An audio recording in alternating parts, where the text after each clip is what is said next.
Brady and family. How y'all boys doing today, man? Hey, bro, we are just what now? 5 days removed from the Royal Rumble. How y'all boys feeling, bro? Feel good. Feeling good, man. Feeling good. I got my ghost energy on me, so I'm a little bit more awake. I'm doing good. Chat, we got the OG3 for now. Lewis may or may not join. But for now it's just the OG3. So we're gonna hold it down. Today we are gonna be doing the star ratings for the 2025 Royal Rumble. There was a lot of good on this show, some bad. We're gonna talk about it. It's gonna be a good time. For all that, though, make sure you follow us on the IG, on the X if you're on there. You can follow me mainly for IG. I'm not really on X like that because that's where the animals dwell, but I digress. Cam, I just want you to know, before you even say a word, I have the sign in my hands. Don't make me use it. Okay. You think I'm joking? I'm joking? You better tread lightly, bro. I don't think you are. I don't blame you for being on Twitter. I really don't blame you for being on Twitter. Then you don't have to hear stupid shit like Dave LaGreca. And then you have to hear stupid shit like Dave LaGreca on Busted Open. So Here we go. The Busted Open are fucking drones, bro. They have turned into fucking drones and shills. Oh my god. But no, bro, I don't blame you, bro. Then you don't have to hear Dave LaGreca's stupid ass sit on there and go, "Oh, the wrestling isn't the most. The wrestling isn't the most important part of a wrestling show." The fuck are we watching then? What the fuck? Cinema? Solos Tacoma? So yeah, you don't have to deal with you don't have to deal with dumbass people like Dave LaGreca on there. The rest of them E-drones and Bully Ray agreeing. Bully Ray's an E-drone. Dave LaGreca's an E-drone. These guys are fucking E-drones, bro. I'm tired of E-drones. I'm tired of fucking E-drones, bro. Tired of E-drones. They just suck the WWE dick all day. Like, My lord, demonetized. Not I'm sick and tired. It's rated M. E-drones piss me off. I mean, bro, Swerve said it best today. He said, story supports in-ring supports story. That's literally perfect. Yeah, that's exactly how I feel. I'm 50-50. That's why I fucked with the Bloodline story so heavily, because while we were getting classic segments, we were getting classic matches on top of that. Especially like from 2020 to about 2023. Yeah. That was literal perfection. Wrestling perfection. Because you were getting graps and you were getting cinema. Loved it. I agree. But I got a theory of that. I wonder if you took the ring away. Don't do that. WWE just announced, if WWE just announced on Twitter, they're removing the wrestling ring. Like, they're taking the wrestling ring away. I wonder if E-drones would even fucking notice. To be honest with you. Wait, okay, so we go from World Wrestling Entertainment to World Entertainment. Well, they say the wrestling part don't matter, so it's gonna be world. This is why you got people saying that it doesn't matter to me is nuts. Like, it's important. It is important. Like, I don't know. I haven't seen much of that where people are like, wrestling doesn't matter. If you're saying that, you need to get a grip. Get a grip. But to say it matters over storytelling or over like character work, mic work, nah, I can't do that.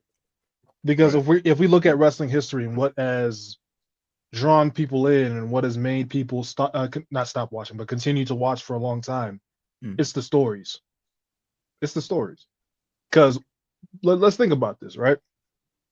WWE at its worst.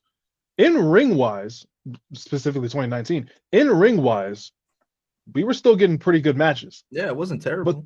But the storylines were fucking terrible to the point it was driving people away. Mm-hmm. So that's why, to me, it's a balance. If you're getting dog shit in the ring but getting great stories, it's still a problem to me. So right. I don't know how anyone could say it doesn't matter. That's crazy. I don't know why there's such a discourse about it. Like, it's literally pro wrestling. We're all pro wrestling fans. Why does it matter? I also hate the people that, like, I'm not saying Cam does this because he doesn't. I just hate the people that are like, oh, why do you watch WWE? Oh, they only cater to the storytelling, yada, yada, yada. Fuck you. Okay? There's a reason why there's so many wrestling companies out here, bro. You got options. I only want to watch WWE, I can only watch. I don't have to watch anything else. If I only want to watch AEW, I can do that. I hate Listen, bro. I hate the motherfuckers that can't. I hate the motherfuckers that don't explore their options. You know, like if you were primarily a WWE guy, ain't nothing wrong with that. But if you were primarily a WWE guy, ain't nothing wrong with that. Don't sit there and tear another fucking promotion down. Be like, I watch wrestling, but if it ain't WWE, I ain't watching. I can't rock with you, man. Fuck out my house. Yeah. I somewhat agree. Like I'll give something else a chance. Like I gave AEW, like I was watching AEW heavily up until I want to say 2023. And then like I watched TNA now. And then I gave other companies some chances, but I can't really get into them heavily. But and even the companies I don't watch, I'm never tearing them down. Right, bro. Fine. That's fine. Just give them a chance. Also, I can't. This is just me. This is just me. That's why I stopped taking Kieran serious with his takes. I can't get into a conversation with you about wrestling and like who the best wrestler in the world is if you only watch WWE. I can't do that. I cannot do that. I legitimately cannot do that. What the fuck am I talking to you for? Just say. That's why I don't even have a list, bro. Because I don't watch everybody. I can't even. It's tough. Yeah. But guess what? I'm still pushing narratives. You know who's in my top 10? Who? Cam, you know who's in my top 10. This my nigga Buddy Matthews. Goddamn right, Buddy fucking Matthews. Me and him got beef right now, but it's for right. what? He cool. He cool people though. Don't do that. Cool people though. Don't do that. It's not you and Edward. No. He's still cool people. He's still cool people. But he knows what he did. Tony's it's Juice. It's Juice Robinson. Oh, him too. Oh, he definitely knows what he did. God was testing me last night. I'm a loyal man. Man, you ain't getting me. You ain't getting me. I ain't gonna go into depth, but if you know, you know. But yeah. But nah, man. Even me, bro, growing up, I'm not gonna lie to you, I was always WWE. I mean, I would watch TNA sporadically. That's why I'm kind of like here and there when like the TNA, like the old TNA discussions come up. I used to watch TNA sporadically, but I was always mainly WWE. Up until AEW was announced and it was becoming a thing, I was like, all right, this is my chance to branch out, discover a new style of wrestling, because this was totally new to me. And ever since then, I've been not on WWE side, not on anybody's side. I'm just a pro wrestling fan. I used to be a WWE fan. I'm now a pro wrestling fan. Yeah. Respect for that, man. Even though sometimes it's hard to be, it's hard to be an AEW fan sometimes. But yeah. I mean, the matches are usually great, but everything else is hard to watch, especially when you got the fucking learning tree on the show every fucking week. Something's got to give with that, bro. Tony Khan's got to sit Jericho down. There's no way. There's no way Tony's watching this like this is good television. There's no way. This is good shit, pal. 2.0. No way. All you got to do with the learning tree is simple. So you got to do with the learning tree. Tell Jericho to sit his ass at home and bring Big Bill to the forefront and push that nigga Big Bill. That's all you got to do. Because Big Bill, I've been telling y'all, Big Bill is money. That's all you got to do. Big Bill is money. I've been telling y'all, Big Bill is money. Tell Jericho to sit his ass at home and bring in Big Bill. And Chris Jericho, man, you fucking idiot in that fucking interview talking about, who have I talking about? What talent have been pushed down? What talent have I worked with have been pushed down in AEW? Which is why, he was like, it's funny. It's funny he's called the Jericho Vortex because what talent have been pushed down? I want to tell that thing. I would Jericho. Everybody that you work with, Chris. You want to listen? Private Party, Eddie Kingston, Daniel Garcia. The fact that Daniel Garcia was with you for 2 years, he was in your faction for 2 years, and the content and the seat too, where he was booked as a loser for that fucking tournament, ain't won a single match in the fucking bracket. The fact that did more to get him over in a span of a month than you did in 2 years says a fucking lot, bro. That says a fucking lot. That's all you need to know. So you need to fucking know. That says a lot. Fucking tired it. Daniel Garcia is a whole different can of worms. I mean, what the fuck, dude? They don't even care about that TNT championship. They don't. At all. And I, honestly, bro, it's not his fault. It's not his fault, but I'm starting to fall off the Daniel Garcia hype train just a little bit. Yeah, I was on it for a while too, bro. I don't see the hype no more. Well, not I was exactly not seeing the hype in him, but just right. No, like no, he's what he's great. doing. It's just right what he's doing. It's not keeping me interested. Nah, man. I got off that Jack Perry very well. I guess I got off. No. We don't get off that one. We stay on that one. Bro, Just wait till he comes back, bro. He's winning the world championship. why? Would you rather have God. Don? That's I done. would much rather, and I put this on everything I love. I would much rather see Will Ospreay with the world title. That's Much. Okay, Moxley or Jack Perry? Moxley. You're lying. You're lying. You're lying. You're lying. You're lying. Moxley. You're lying to me. I like Moxley more than I like him. But did I like Jack Perry? I'm sorry. I mean, the Death Rider shit is bullshit, but I mean, you know what's not bullshit? Jack Perry. Clearing Jack Perry. Stop. Stop. Jack Perry. He's got the scapegoat bus. What are we the fuck? Bro, you literally stand Omos. And I'll take Omos over Jack Perry. No bullshit. I'm not. cool. See, this guy gets it. No, you're not cooking. You're actually freezing. Oh my. Jack Perry. I'm not bullshit. Cam, do I have to turn on you, bro? Do I have to join the Osprey slander? I will. I like Osprey. I mean, you should. You should join this side. Should I? You should have been on this side. I ain't gonna lie. You should have been on this side. And I like Osprey. I'm just saying I don't have an actual beef like Mo and Lewis do. Hey, the hate is starting to a little bit. He still annoys me, but especially with this guy glazing every week. But the hate is it's a little going down. Did you watch his match last night with Mark Davis? It's all right. Solid match. I hate to say I told you so, chat, but I said it last week on the Dynamite Watch Along that Mark Davis is more than likely going to end up being the new member of the Don Callis family. What else is there for him to do? That's still a thing. Is he gonna run solo? No, he's not gonna be on this TV off-brand Bobby Heenan family, bro. Fuck out of here, bro. We're still doing this in big 2025, bro. I'd be skimming through Dynamite, so. Bro, they had Sammy Guevara and the Don Callis family. You want to make it invalid, bro? I ain't gonna lie, Chris. You're going to have to fight Roosevelt in the comments, bro. You're going to fight him. Look what he said. Look what he just. Hold on, I don't have a chat open. What he said? Why are we doing this, bro? Why are we doing it? I thought y'all liked me. I thought y'all cared about me. Why y'all gotta go for my number one op? And when I talk about Pete Dunne, you guys don't spell his name right. Don't be calling him by his don't be calling him by his. Do not be calling him by his slave name. We don't call him that. Slave name is crazy. We don't call him that. We call him Pete Dunne. In February though. Petedunne. All right, that's the only way it's ever been spelled. It's the only way it's ever been pronounced. Get it right. Or else I'm Why did they ever change it, bro? Yeah, I don't know. That was a Vince thing. Why did they ever change?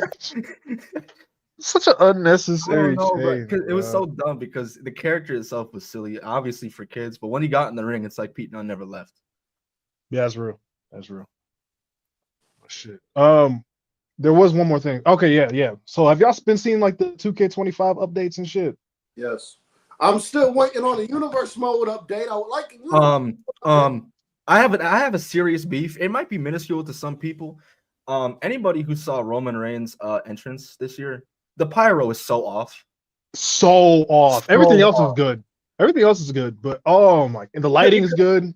Because y'all know the timing when like with Roman Reigns in his current state, when he comes out and he raises the finger, bro, that's when the pyro comes off. Goes off.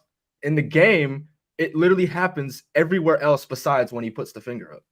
Yep. Even when he goes on the apron and puts the ones up, there's no pyro. I'm like, what are you doing? I hope that gets patched because that is a they black won't. eye.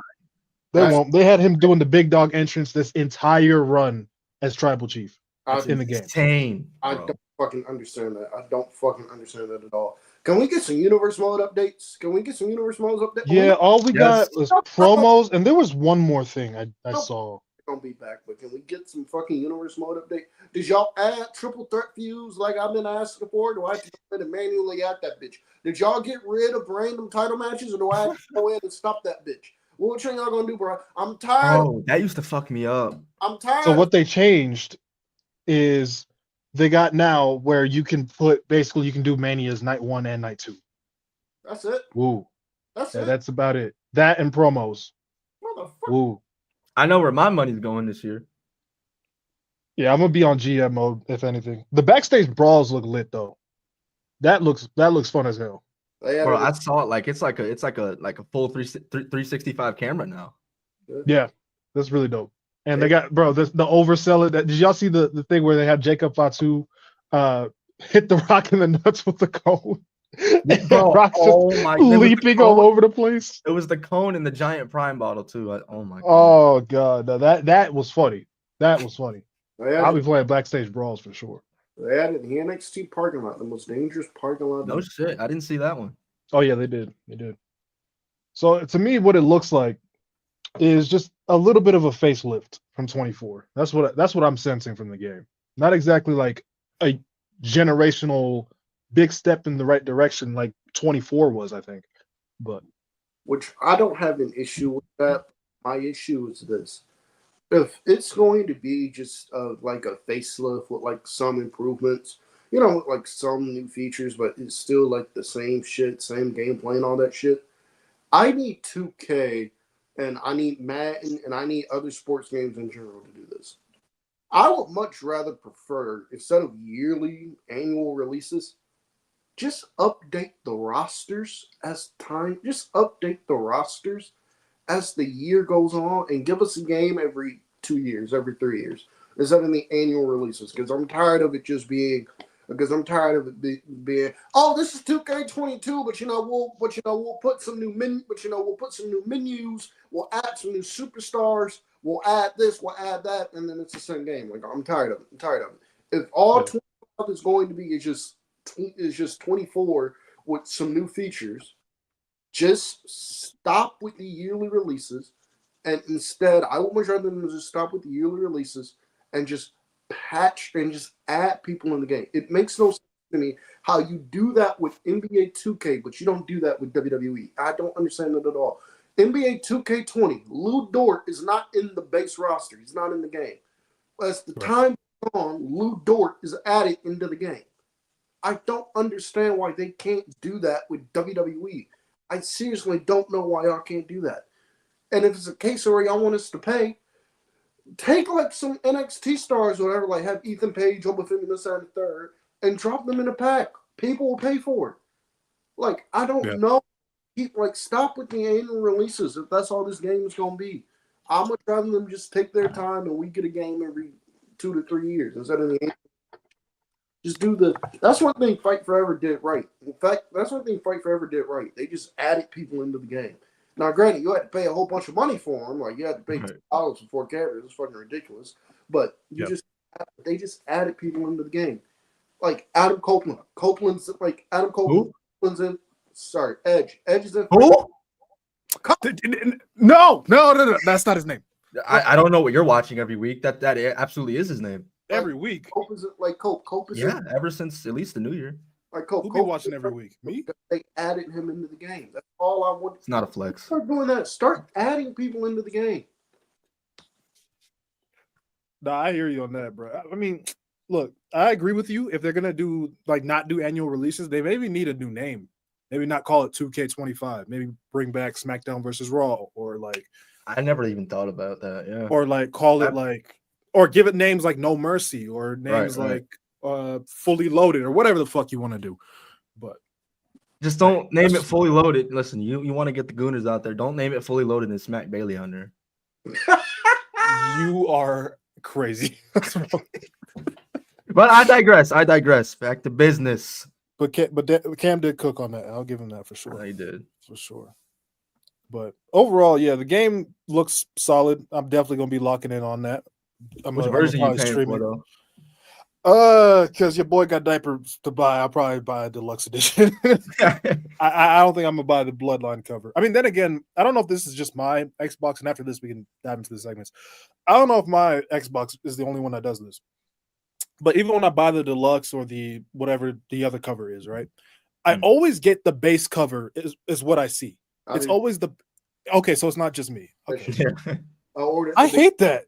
I ordered the Bianca Rhea version last year and had Cody on the fuck. I was like, this is some bullshit right here. I was like, what's the point? What's wrong with Raheem? Love Cody, but I was like, what's the point of this? I want to see this nigga. I want to see this nigga. Bro, y'all give me my Bianca Rhea cover, bro. Something. I don't put my baddies on the screen. Like, what's going on, bro? God, bro. Good Lord. But yeah, I'll definitely be locking in with the game when it comes out, but not gonna be too Be a much good time. of a change for sure. But we can jump into segments. Chris, Sure. you ready for yours, bro? Let's do it. Am I just going to Cam? Cam, do you have stuff this week? Outside of this Death Rebel shit, not really. All right. So Yeah, do that's you a want light week, it looks like. you want me to send it to you after, or do you want me to go straight to Mo? Yeah, you send it to me if you want. All right. Unless Lewis joins in the middle, I will send it to Cam, but I am ready when you guys are. Let's do it. That hopefully my camera doesn't fuck up this week. God damn it. But we back. This week, I believe now, is episode 4 of the matches of the week. I got some good ones for y'all. And honestly, for as much shit as we give AEW, especially these last couple weeks, last night, in-ring wise, was pretty fucking solid. But I'm going to save that for last. First up, we got CM Punk and Sami Zayn in an Elimination Chamber qualifier. First of all, before we even get into the match, I just want to say how nice it is to have qualifying matches. And they didn't waste any time. The Rumble Fallout show, and they just went straight into qualifiers. Io and Liv had one, and Punk and Zayn had the main event. I like that even though Cena he got in, but it's Cena, so who cares? But I digress. This was a solid match. Went about 15 minutes. I need you guys to start to lock in on the fact that Sami Zayn's Haluva kick is costing him matches. He needs to start using the Blue Thunder Bomb. Not even because it makes me pop. No diddy. But that man be losing. He lost to, who the fuck did he lose to? He lost to Drew McIntyre a week or two ago because of the same shit. He went for a Haluva kick in the corner on Drew McIntyre, and Drew McIntyre rolled him up for the win. Not much different this week. It almost got him twice, actually. I'm skipping way ahead. But this match went 15 minutes. Sami Zayn, towards the end of the match, he's getting dogged by CM Punk. CM Punk's got him in the corner, verbatim. He's got Sami in the corner. He shoves Sami's face so he's looking at the WrestleMania sign now that it's up, and he says, "That's all for me. You're not on my level." So we're getting CM Punk shit talk to the baby faces. I can get behind that. But no. After that spot, CM Punk went to go to the other corner to run back to do his signature knee in the corner. Sami Zayn went for a haluva kick as Punk was running back, and he missed. He somehow missed. Punk rolled him up, and he kicked out. Not too much longer after that, Sami Zayn, he's squaring up Punk for another haluva kick. This time, Punk just runs at him and hits him with a GTS for the win. Sami Zayn, my brother, it's time to start using the Blue Thunder Bomb as your main. I'm sorry. I think a lot of people feel the same way. Not that the haluva kick is a bad move, like aesthetically, but for your own sake, I would start switching it up. Next, we have the Don Callis family. That is Konosuke Takeshita and Kyle Fletcher. They took on the Hounds of Hell. That is Buddy Matthews and Brody King. It's a shame that we're starting to see these guys more on TV after the whole Malachi Black thing. I wonder if that's a little like shot to Malachi, like you're not here anymore. Look at what we're doing with your guys, you know. But this match, it feeds into my narrative that Buddy Matthews is top 10, bro. Like aside from Kenny Omega, it's hard to find people who's built like Buddy Matthews, who can move as quick as Buddy Matthews, who's as versatile as Buddy Matthews. He can literally go in there with anybody and have a banger. Anybody. You can put him in there with a broomstick. All right. This match specifically, though, it gave me vibes of old AEW tag team wrestling, even though, like, I guess Takeshita and Fletcher, they're obviously in the same faction, but I wouldn't call them a tag team, so whatever. The match went 14 minutes. The only bad thing I would say about this match was, and chat pointed it out last night. Shout out chat. I believe Brody King hit a cannonball in the corner on Fletcher, and he went for the cover. 1, 2, and the ref seemed like he stopped. It seemed like he stopped because at the top rope was Konosuke Takeshita, who was about to who broke up the pin via jumping off the top rope. But I'm gonna tax that a little bit because we got to stop that. Someone in the chat mentioned that last time. We got to stop top rope breakup attempts because you could see the ref clearly stop. You could see the ref clearly stop, and it's just like, what the fuck are we doing? Because I feel like you're always taught as a ref to finish it no matter what. But the finish saw Fletcher. He actually had an assisted brainbuster on Brody King. Obviously, Kyle Fletcher's not getting Brody King up by himself. So he had Konosuke Takeshita's help with that, and he got him for the 1, 2, 3. Kyle Fletcher is a star. Konosuke Takeshita is a star. They have a tag team match at Grand Slam, and Buddy Matthews has a match against Kazuchika Okada for the International Championship at Grand Slam in Australia. So by default, Brody King was the odd man out. He had to be the one to take the pin tonight or last night, excuse me. But nonetheless, very solid match. Very solid match. And my third and final match of the week, this is Ricochet and Swerve Strickland from last night's Dynamite. This went 13 minutes. This felt like, it didn't even feel like a match. It felt like a fight, which is what it needed to be like. I feel like maybe I'm reaching. I probably am. But I feel like somebody out there who works for AEW, someone high up, was watching the Rumble, and they watched Cody and Kevin, and they watched the spots in that match, and they're like, let me try some. Swerve is a freak, and Ricochet is a freak in his own right for even agreeing to this spot. Now, I need you guys to understand the context of what's happening. So Swerve and Ricochet are on the outside. They end up like tight roping the barricade, and they're standing vertical with the barricade, right? So as if you're tight rope walking it. Swerve, for whatever fucking reason, decides to powerbomb Ricochet spine first onto the barricade. I don't know how the fuck Ricochet got up. I don't. I've been watching wrestling for a long time. The sound it made when Ricochet landed on the barricade was sickening. And I'm not even trying to be Michael Cole, but that shit was sick.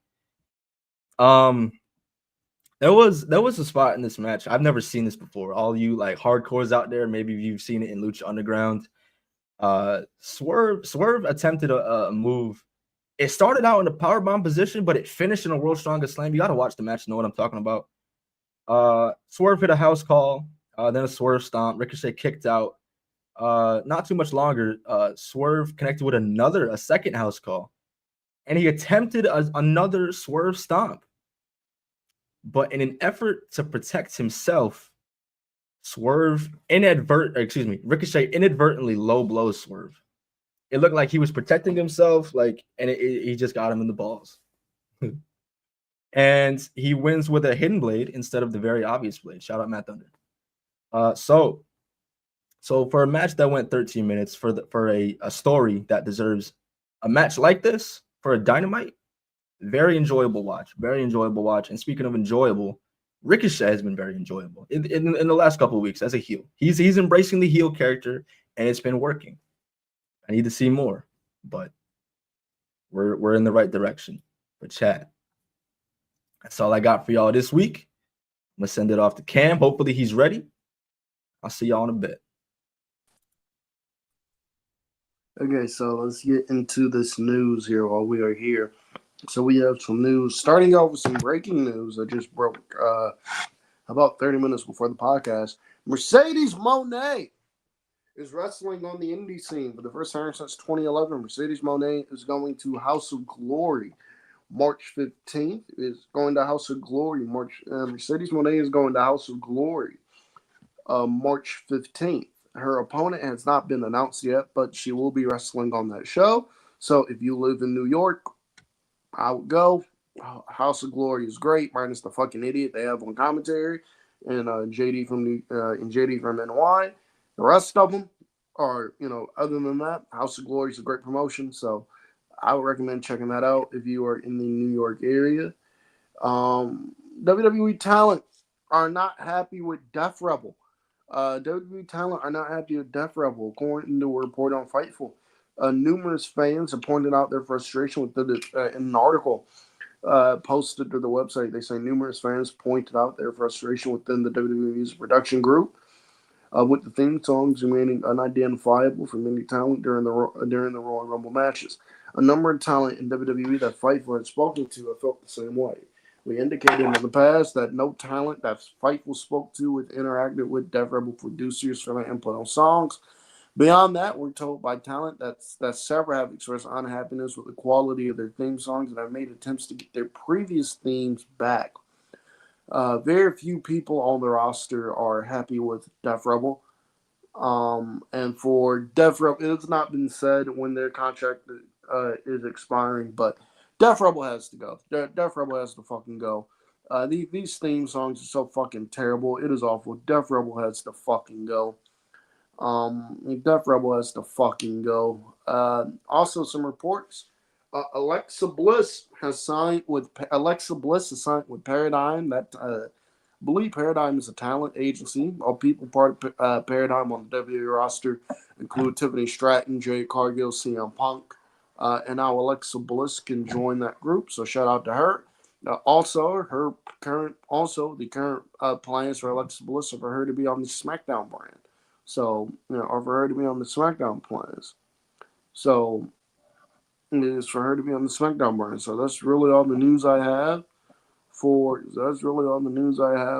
Alexa Bliss. That's really all the news I have for wrestling as a whole. It's been a very slow fucking week. But yeah, let's kick it to Mo for this week in wrestling history. Alfred Keen, I don't know what you mean by, of course, I play NBA 2K20 was actually a very good game. So I don't know what the fuck that means, bro. NBA 2K20 was actually a very good game. So you can fuck off with that. Yeah, it's kicking them up. No, it ain't. Get this guy. Get this guy. NBA 2K20 is good. Don't do that. It's okay. It's okay at best. But we can dive into that another day. All right, man. Did I get my ticker up? Let's do that real quick. All right, folks. This week in wrestling history, bro. It's a just like it was a slow week for news, bro. It's a slow week in terms of moments in wrestling history, but there were some significant things. So February 6th, which is today, there's really no events, to be honest, of note. As for birthdays, though, we have Connor of the Ascension turning 45 years old today. And also Medusa, aka Alundra Blaze, trailblazer in the women's division, turned 62 years old. So that's happy birthday to those people. February 7th, 2008, OVW was officially dropped by the WWE as their developmental. At that point, they decided we don't need them no more, and eventually they, made FCW, which eventually turned to NXT, and so on and so forth. But OVW was famous for creating a lot of big stars like John Cena, Shelton Benjamin, Randy Orton, Brock Lesnar, Batista, so on and so forth. Birthdays on this day, we have Hikuleo turning 34 years old, who supposedly had signed with NXT but still has not been seen. So who knows if we'll ever see him on TV. Excuse me. February 8th. Now, this day is a little bit more packed. 1971. This is where Pedro Morales starts his long WWF title reign, beating Ivan Koloff after Koloff had recently beaten Bruno Sammartino for that title. And yeah, that's where Morales became face of the company around that time. 1986, February 8th, you have Macho Man Randy Savage winning his first title in the WWE, aka the IC title, beat Don Morocco. 1986. 2016, Daniel Bryan retires from the WWE temporarily after a bunch of injuries that, y'all know how that went. Eventually came back in 2018, but yeah, very sad day. And also Titus O'Neil got suspended for grabbing Vince McMahon on that same episode of Raw, which is the pettiest thing I've ever seen. Also, 2024, just last year, you had the WrestleMania 40 press conference. Y'all know what happened there, where Rock slaps Cody, officially turns heel, and then kickstarts the best WrestleMania build we've had in a long time. So, birthdays. We have the Big Show, aka Paul White, turning 53 years old. Happy birthday to Big Show. Sensational Sherry was born in 1958 on this day, passed away in 2007. Jim Neidhart, born in 1955, passed away in 2018. So happy birthday and rest in peace to those people. February 9th, another dead day in terms of events, but birthdays, you have Shelly Martinez, turning 45 years old, and Victoria, turning 54 years old. So yeah, happy birthday to those folks. February 10th, 1993, you have Bret Hart retaining the WWF title against Ric Flair. This was actually Ric Flair's last WWE match for 9 years up until he returned in 2001 and then ended up having his first match back against Vince McMahon at the Royal Rumble in 2002. 2003, Mr. Perfect passes away, I believe at the age of 44. Very underrated, one of the most underrated wrestlers of all time. So rest in peace to him. 2009, you have Christian returning to WWE on an episode of ECW. Reason why this is so significant is because the commentators pretended like they didn't give a fuck. It was the most dry commentary for a return I think I've ever seen. So, and also I just learned this Tyson Kidd's debut was on this night as well. So I didn't watch ECW growing up. So birthdays. Haku turned 66 years old today. Father of Tongaloa, I believe. February 11th, 1996, WCW Super Brawl 6. This is significant for the whole Brian Pillman thing. So he had a match against Kevin Sullivan, who was booking the show at the time. And they had an angle where Pillman says on the mic, "I respect you, Booker man," alluding to the fact that Kevin Sullivan was the guy booking the shows. And basically this leads to a thing where Brian Pillman actually gets himself released. He like tells him, "Hey, release me, but it's going to be part of my character, yada, yada, yada." But then he goes off to go to ECW and does it and begins his whole loose cannon character. And that's the whole thing. So that started on this night. 2010, on a conference call, Vince McMahon canceled Survivor Series basically temporarily. He was going to keep that away and never do Survivor Series again for whatever reason, but they ended up obviously going through with it and doing Survivor Series anyway. 2015 Takeover Rival. On the show, you get Kevin Owens versus Sami Zayn that ends in a TKO, where Kevin Owens repeatedly powerbombs Sami Zayn, wins the NXT title on this night. Also on that night, we had the only four horsewomen four-way. It's a lot of words. The only one to date. Hopefully one day we'll actually get another one. This is where Sasha Banks won the NXT title, NXT Women's title. So yeah. 2017, Chavo Guerrero Sr. passes away. Member of the Guerrero family, obviously. So yeah, rest in peace. Birthdays, you have Hernandez, former TNA wrestler Hernandez, turning 52 years old. Also, Ken Shamrock turned 61 years old. So yeah. February 12th, last day we're going to cover. 1985, Jimmy Hart makes his WWF debut as a manager for Greg the Hammer Valentine. So yeah.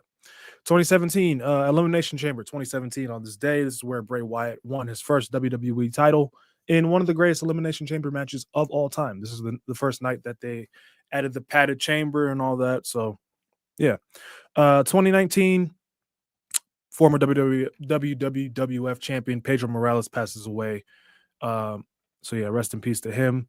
As for birthdays, you have One Man Gang, aka Akeem the African Dream, for fuck's sake, turning 65 years old.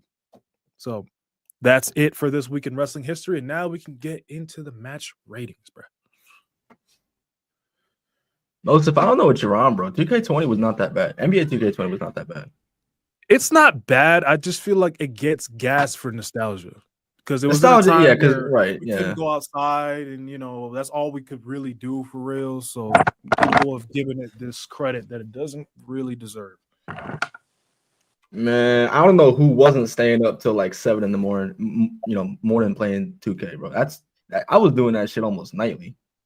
Bro, that was the one year I really locked in with my park. Like I was off my park nightly. Like I was going on runs with randoms. Like shit was crazy. Bro, me and the homies would hop on at like 10 at night and we wouldn't get off till like 6, 7 the next day. I'm like, fuck. Now you gotta understand. Couldn't go anywhere. Literally, bro. And this is also in between like me. I was still in high school. I was doing like the fucking what do they call that shit? The online Zoom learn, class? whatever the fuck. That's Yeah. Like I stopped caring, bro. I stopped giving a fuck. I was just See, I was just chilling.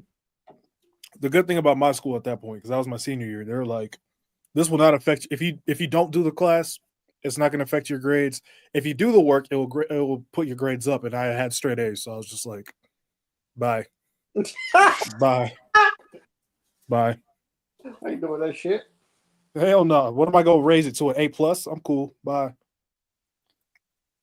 So, but yeah, we can jump into the star ratings. So for the Royal Rumble, folks, first match on that card obviously was the Women's Royal Rumble. What did you guys think? I thought the match itself was cool. I thought it was one of the best they've done. I don't know if it was the best, but it's definitely up there. I can give my star rating. All right, I'm gonna give the match 3.7. No, I'll give it a 4. I thought it was a lot of fun. At one point though, it felt like it got a little maybe overcrowded. There was maybe between 13 to 15 women in the match at one point, which is kind of like a little overkill. But speaking of the Rumble, I do appreciate the fact that they have like the ticker now. It's got all the stats showing you like who's in, who's been eliminated, who's in the ring, who's left, what numbers next, all that. It's aesthetically pleasing. But not. A lot of people are gonna tax the match because of who won the match. The winner didn't really take away from the like the overall match itself. Roxanne Perez had over an hour in the match. I think the official time was an hour and 7 minutes 47 seconds, and she lasted to the final 2. She was in there with Charlotte Flair. So if anybody's worried about her, because of her size in the main roster, chill out. You'll be all right. And so we'll see. One of the only question marks I would say would be Lyra Valkyria. She came out, obviously the IC champion, inaugural IC champion. She came out, I want to say, within the top 5, within the first 5, and she was out rather quickly. I'm like, this is your Intercontinental Women's Champion, and she's just being dumped unceremoniously. I don't know. I thought the match overall was cool. I'm not gonna yap too much because I want the other boys to get their shit in, but the match was cool. I'll give it a 4. I thought the Rumble was fine. I thought the Women's Rumble was fine. I thought it was really good. It's funny how I'm praising this show, yet I get accused of always complaining about WWE, which I find fucking ironic. Anyway, I really enjoyed this match here. First of all, I just want to say the ticker. I like the ticker they had at the bottom of the screen. I really do like that. But like the presentation of the show was just beautiful. It was a beautiful setup. It was absolutely beautiful. It looked gorgeous. It looked absolutely gorgeous. I love the ticker and everything there. Kevin Dunn,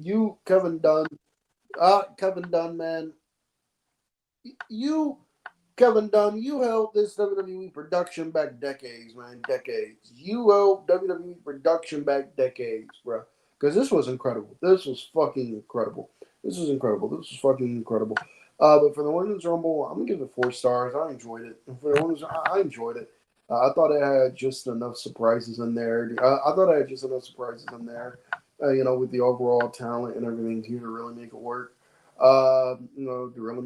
Alexa Bliss, I thought was the highlight because I was not expecting her at all. The reports and everything, according to the reports and everything, maybe not.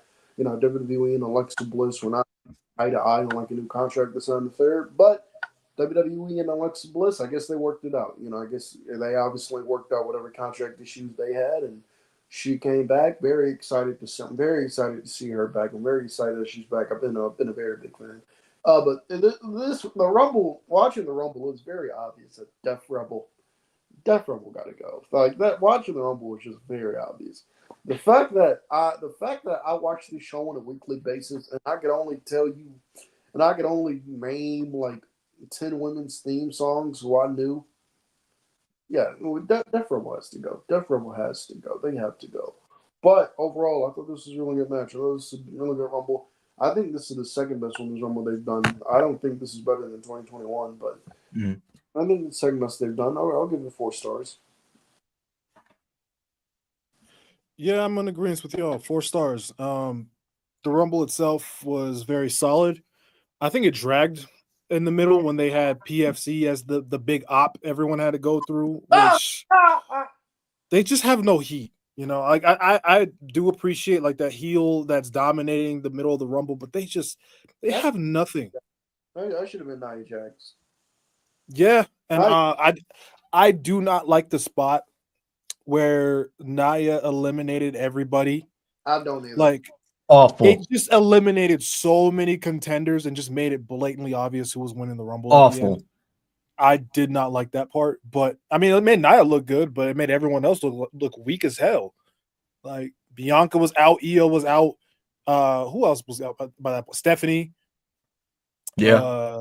It was a lot. It was a lot of contenders that were thrown out in that one spot, and it was just, to me, it killed the Rumble a little bit because it just made it blatantly obvious who won. I agree with you, Chris. I don't think Charlotte winning was that bad. To me, I was going into that show expecting her to win. I don't know why people thought anything different. You know, like I don't know why people thought anything different. Where like people didn't think she would. There are 3 things that are guaranteed in life: death, taxes, and Charlotte Flair wrestling for the championship. Especially at WrestleMania. Exactly. Like Charlotte winning, like we all knew, we've all been predicting for months. It's going to be Charlotte and Tiffany. You might as well just present that to us now. Right. Instead of just running around. She was going to win the Chamber anyway. Yep. So it's either she wins the Rumble or she wins the Chamber. End result, Tiffany and Charlotte at WrestleMania.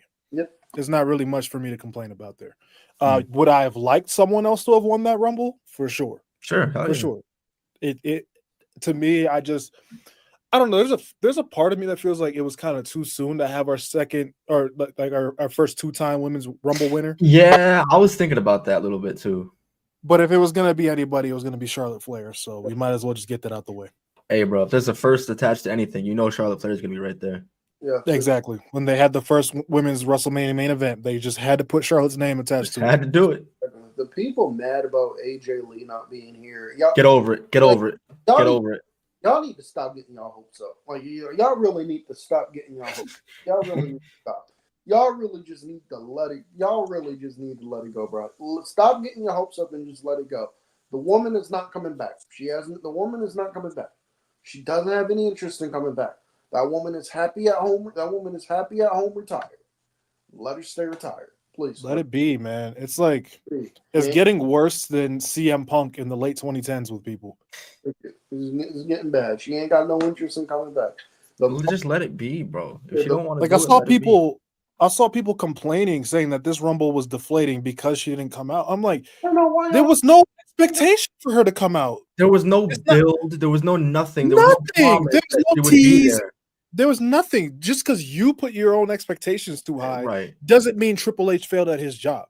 Exactly. That's your fault. Like me, bro. I put my expectations too high for Io, and Mo called it out as soon as he saw Io come out at 1. He's like, she's not winning this shit. I wanted to hold that hope for her.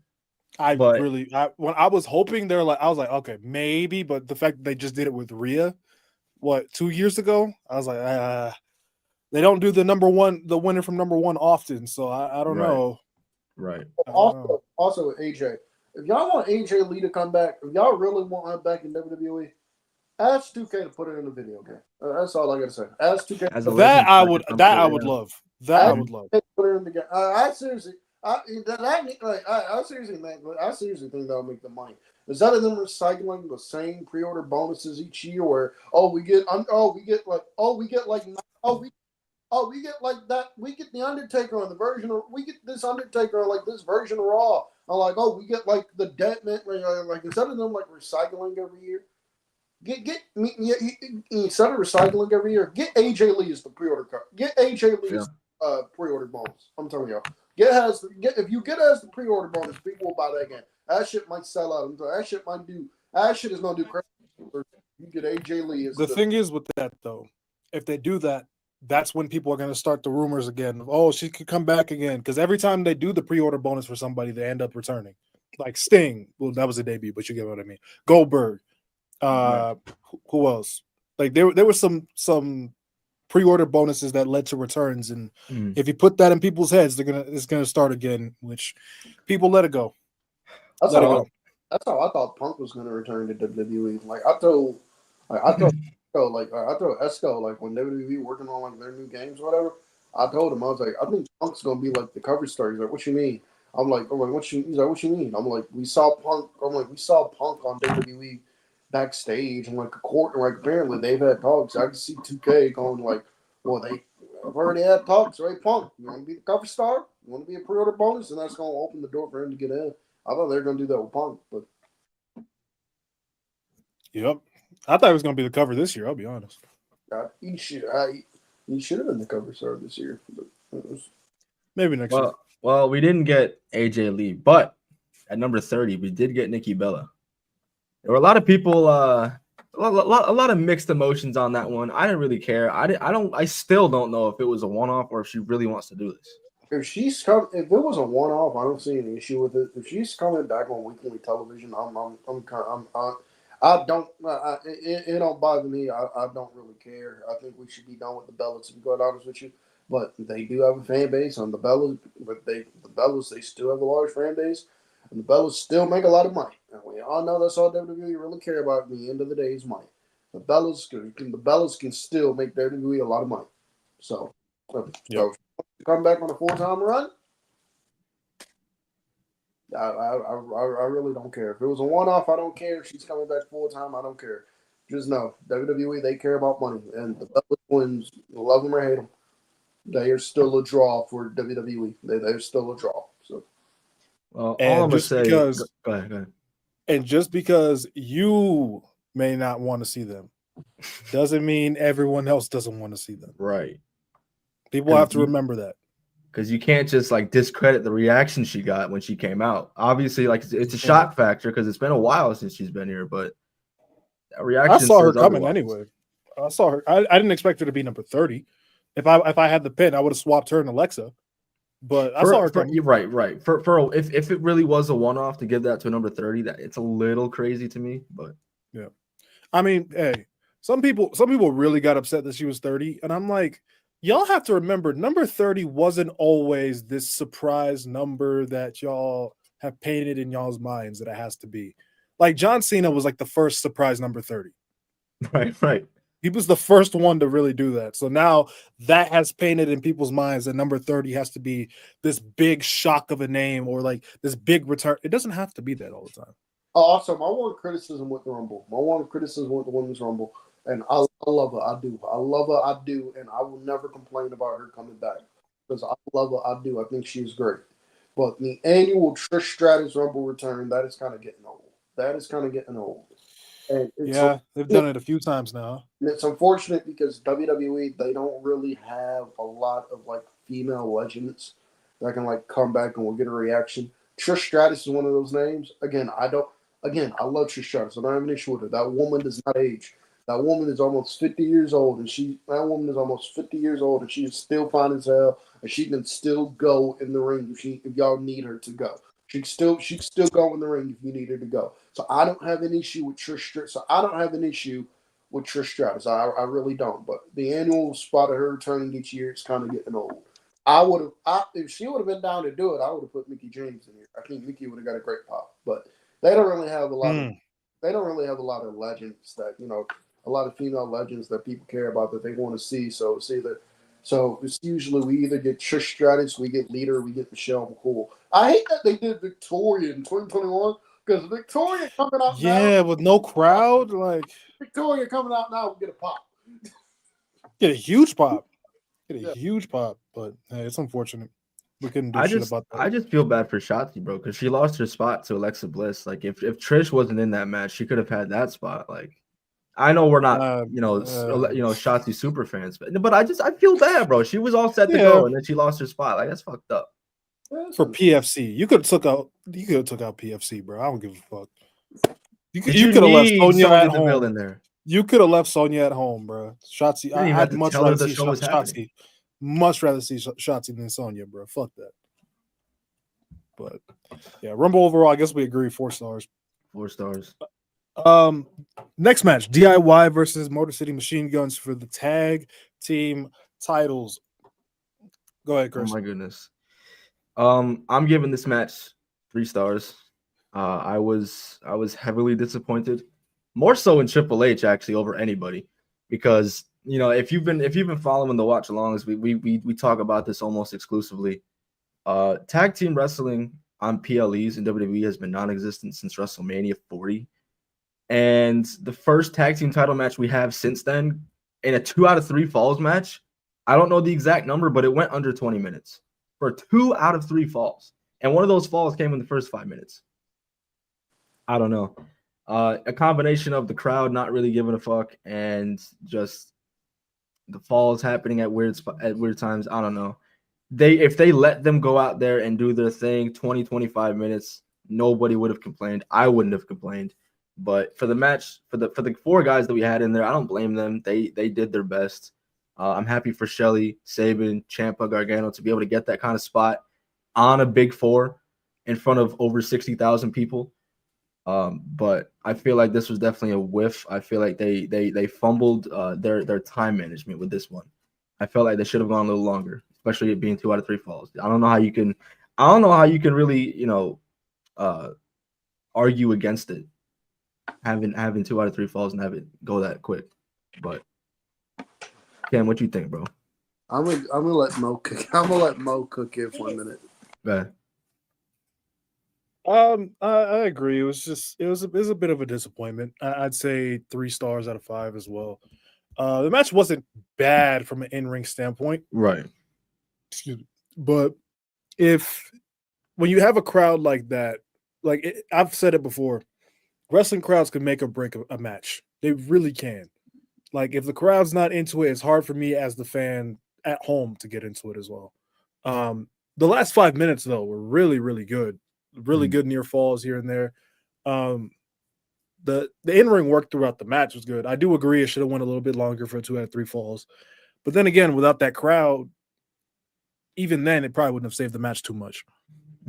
The Street Profits turning heel-ish kind of confused me a little bit, especially because they then attacked DIY after the match and all that.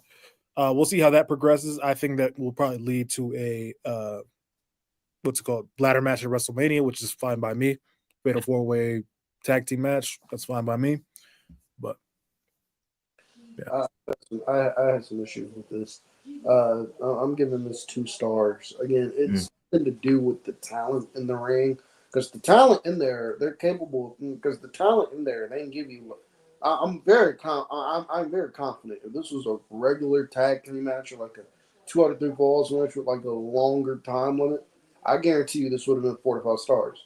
But I guarantee because they have that, because the guys in there have that kind of talent. But I was not a fan of this match at all. But I wasn't a fan of this match at all. I'm tired. My issue with WWE 2 out of 3 falls matches is WWE when they do 2 out of 3 falls matches is they do the first 2 falls back to back, and then they just go for the 3rd fall. I'm just sitting there like, well, why do 2 out of 3 falls? Why not just have a really long wrestling match? Like I don't like when WWE does that. I really I don't like when WWE do that. I really don't. But I wasn't a fan of this here. For a 2 out of 3 falls match, you only get 15 minutes. It's ridiculous. This could have easily got 20, 22 minutes, something like that. So I didn't like that. And also the Street Profits. I'm glad they're finally doing something with the Profits, but at the same time, every time they tried to turn the Profits heel, it has not worked. It has not worked. And I don't know what's taken Triple H so long to use the Street Profits. Like, I hate to be this kind of guy.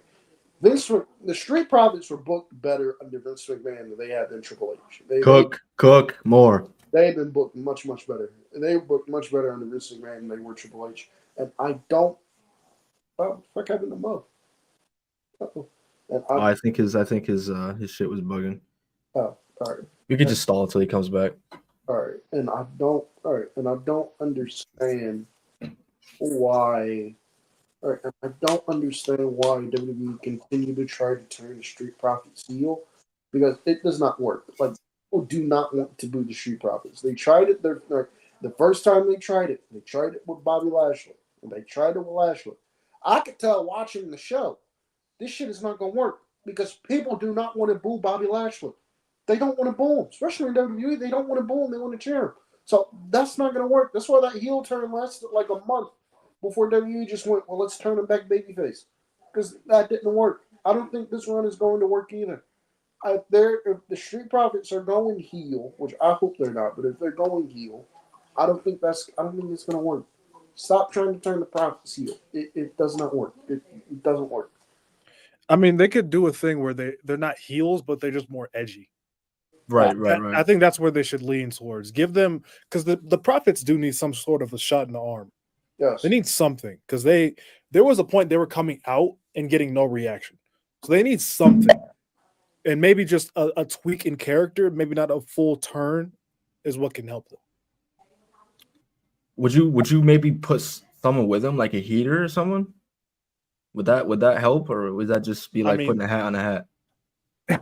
I mean, they had BFAB for a while, but I mean that didn't really pan. I'm connect. talking like an actual heater. I don't know who would you put with them though. Like, I mean, maybe Bianca, but not right now with what Bianca got going on. I hope they don't turn Bianca. I really don't. I've said it before. I'm not even trying to. I'm not even trying to shit on Jay Cargill. But if you're going to do a Bianca Belair Jay Cargill feud, Jay Cargill is the babyface. I don't think that shit is. Jay Cargill is a babyface. I don't think that shit is going to work. I do not think that shit is going to work at all. If the plan is to do a Jay Cargill and Bianca feud, and the plan is for Bianca to be the heel and for Jay to be the babyface, I do not think that shit is going to work. It needs to be the opposite way. It needs to be the opposite of Jay Cargill being the heel and Bianca being the babyface, and Jay Cargill needs to go back to her full AW version where she's like her full AW version where Jay Cargill is on TV talking about how I'm that bitch, this and the third. That needs to be the version of Jay Cargill we see in WWE. I'm telling you, because if Jay Cargill is a babyface, if Jay Cargill is a babyface for the Bianca feud, that shit is not going to work. It is not going to work. Babyface Jay Cargill sounds like fucking cringe. That shit is not going to work. I'm not even trying to shit on him. I'm not even trying to shit on him. I just don't think babyface Jay Cargill is going to work. So I turn heel. well, Yes, you are, nigga. Yes, you are. No. Would you be with a heel Bianca beyond that feud, or is it just that feud holding you back? I don't want to heel Bianca at all. At all? Okay. At all? Okay. Wow. Keep her. Because my thing, my vision, I've said it before. My vision is heel Bianca face Rhea at WrestleMania next year. That's my vision. But I think Bianca, also too, I've said this before. If Bianca goes on to have an epic heel run, like I think she could, these GOAT convos gonna get nasty, bro. I ain't gonna lie. These are real conversations that could be had. I'm just saying, because she's got an elite title run. She's good in the ring. She's great on the mic. She's obviously been proven to be a great babyface. And if she has a great heel run, I can see Bianca as a dirty heel, bro. She'd be great, and then you could easily just turn her back whenever you want. Like, easily. She's that likable. You could literally just flip the switch. Because that's what they did when they brought her up. They just flipped the switch. And Cam, guess what? She don't even have to be like the pussy heel. She can be the one. She can be the one that talks shit and backs it up with grabs. That's what I want most. That's what most WWE heels. That's why I like NXT so much. Like outside of you have some like Lexus King, Eddie Thorpe is one. But like that's not his name. But like outside of those two, with NXT in particular, with their heels, with NXT and their heels is nigga, I'm better than you. I'm better than you. I'm gonna attack you because I'm better than you. And if you want smoke, pull up to the pay-per-view and I'll prove I'm better than you then. That's what I like about NXT. Carmelo Hayes, yes sir. Don't really have Melo wasn't no chicken shit heel. Melo was like, bro, I'm better than you, bro. Smoke, bro, pull up, bro. Nah, it's definitely a lost art. That's real. It is. They too many heels are chicken shit. I do like my chicken shit heels. I do like having them. Like when Seth was that in 2015, that worked for him. But when everyone else is doing the same shit, is like even Roman to an extent was like he was like in the middle a little bit. Right. He was in the middle, but that worked for me. So yeah, that's that match. What was after that? Oh yeah, Cody Rhodes, Kevin Owens ladder match. What do you guys think? I thought the match was okay. There was some people amongst our group and then the chat who wasn't really feeling it that much. I can see where you're coming from, but the match itself, if we're looking at it, I didn't hate it. I thought it was violent as fuck, but it's what it needed to be. It's what it needed to be. The only thing I would say, I'm gonna give it a 3.75. By the way, the only thing I would really say was it's a ladder match, no disqualification, obviously. Why are all these people coming out? Why the fuck is Sami Zayn out there if he's not doing anything? I mean, apart from all that, though, we saw some crazy shit. You're right. You're right. But aside from all that, though, we saw some wild ass spots. Like Cody Rhodes, it's like I'm starting to see some of the bumps he used to take in AEW. Like he took a brain buster, I think, off the ladder from the top rope or the middle rope. That boy, I'm surprised that boy's standing. Is he legit hurt off that? I thought he heard he was injured. I don't know. That's what they said on TV. Oh, but we'll find out tomorrow. Yeah, okay. We'll find out tomorrow. But no, the match itself was fine. I didn't have too much of a problem with it, other than the whole people coming out for no reason. So 3.75. I thought it was solid. But no more Kevin Owens. That's it. No more world title opportunities. That's it. The feud's got to end there. Yeah. That's it. Poor KO. I really wanted to see him as WWE champion. I really did. I really, even if it was just my plan was never for Kevin Owens to walk into WrestleMania as WWE champion. But man, I really do wish they could have put the belt on Kevin Owens and Cody just wins the belt back at the Rumble. Like I was really hoping they'd do that. Like just brush his shit up a bit and like give Kevin Owens a world title reign again. That's all I wanted. But outside of that, I really enjoyed this ladder match. The ladder matches at the Royal Rumble just hit. Ladder matches at the Royal Rumble just hit. They just hit. I don't care. Ladder matches at the Royal Rumble, they just hit. Jericho, Benoit. Who else? You know what's crazy about that, Caleb? You know what's crazy about that ladder match you just said? I was watching it right before we went live. Jericho, Benoit. Who else had a ladder match at the Rumble? It's like the 01 Rumble is literally up on my screen right now. Who else had a ladder match at the Rumble? Who else? Oh, there was one more. I can't remember what it was. Anyway, it'll come to me. Anyway, ladder matches at the Royal Rumble, they always hit. This is no different. 3.75 stars, really enjoyable. Kevin Owens is a madman for the bumps he takes. Kevin Owens is an absolute madman for the bumps that he took in this match here. I love Sami coming out and Sami just preventing Kevin from just climbing the ladder. Cody just go. I like Sami coming out and just waving the white flag. I enjoyed that. I enjoyed that. Cody wins the title. I don't, despite what happened in this match here, I don't think it's a scenario where they're turning Cody Rhodes heel. Thank you. Oh my God! I don't think it's a scenario where they're turning. Cody's not going heel. I don't know why y'all don't. Whoa! Who is saying that? I don't know who. I've seen that everywhere, and I'm like, what are y'all talking? I'll let Cam finish. I'll dive into that. Yeah, my bad. I don't know what to tell y'all. Cody Rhodes is not turning heel. I think what this is going to lead to is I obviously think John Cena is going to the Nation Chamber, and that's going to set up Cena and Cody at Mania. And I think the promo that Punk cut on Cody, where Punk was like, where Punk told Cody how where Punk told Cody that championship changes you. You can't let that championship change you. I think John Cena is going to come in and tell Cody the exact same thing. That championship's changing you, and you can't let you can't let that championship change you. I think that's where John Cena is going to come in, and I think there's going to be the build up to Cena and Cody at Mania. But Cody Rhodes is not going heel, folks. Cody Rhodes wins here as he should, and yeah, we're going to move on. I'm shocked we didn't see Randy Orton come out in this match and fuck over Kevin Owens. I'm shocked we didn't see that. But, What was your star rating? 3.75. Okay. For sure, Since for Lewis sure. ain't here, I'm keeping track. Bet. For me, actually, I thought it was better than that. I've actually rewatched it after the fact. Mhm. I gave it a 4.25.